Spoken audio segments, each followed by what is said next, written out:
Halo semuanya, dalam video ini kami akan membahas tentang pelajaran IPS kelas 9 bab 3, yaitu ketergantungan antar ruang dan pengaruhnya terhadap kesejahteraan masyarakat.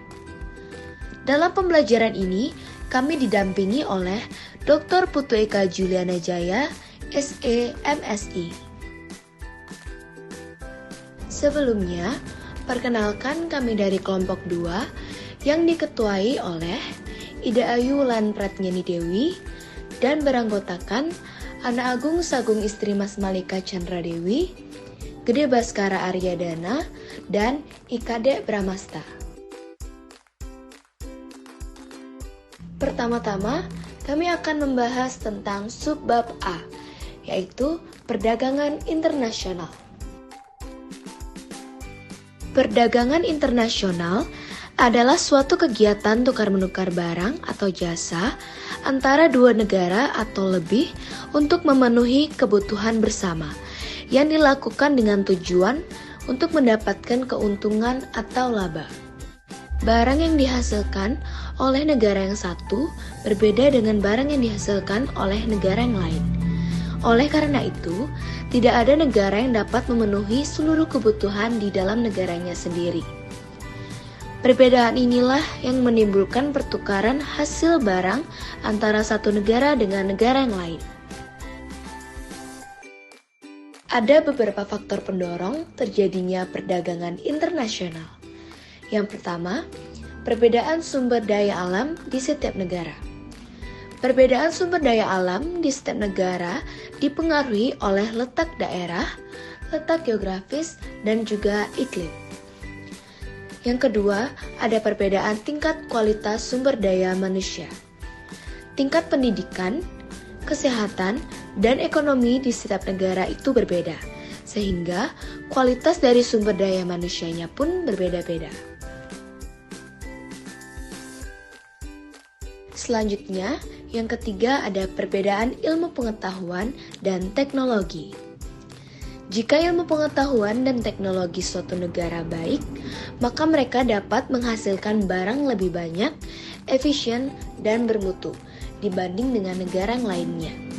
Yang keempat, ada perbedaan budaya setiap negara.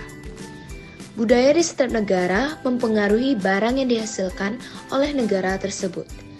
Contohnya seperti Indonesia memiliki batik.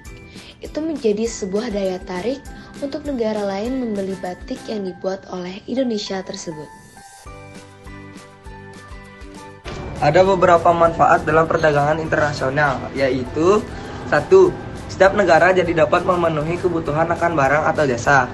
2. Setiap negara dapat meningkatkan hubungan persahabatan antar negara. 3. Pendapatan negara meningkat melalui perolehan devisa hasil ekspor. 4. Mendorong pertumbuhan ekonomi dan menyerap banyak tenaga kerja sehingga dapat mengurangi jumlah pengangguran.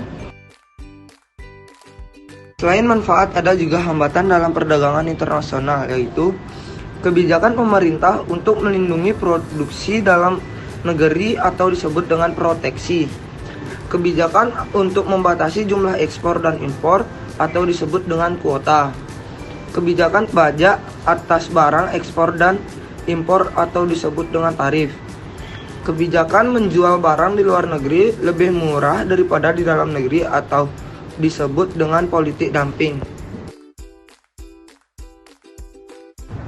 Fakta, ASEAN Free Trade Area atau AFTA merupakan salah satu bentuk kerjasama negara-negara kawasan Asia Tenggara di bidang ekonomi.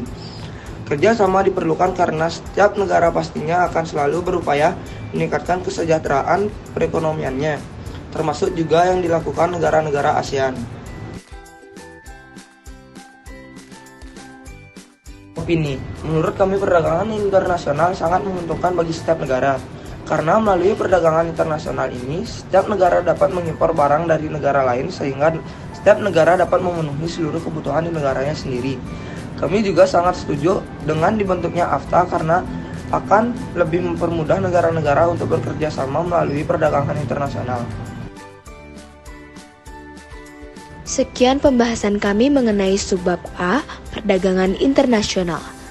Untuk subbab B dan C, kami akan membahasnya dalam video selanjutnya. Akhir kata kami tutup dengan terima kasih.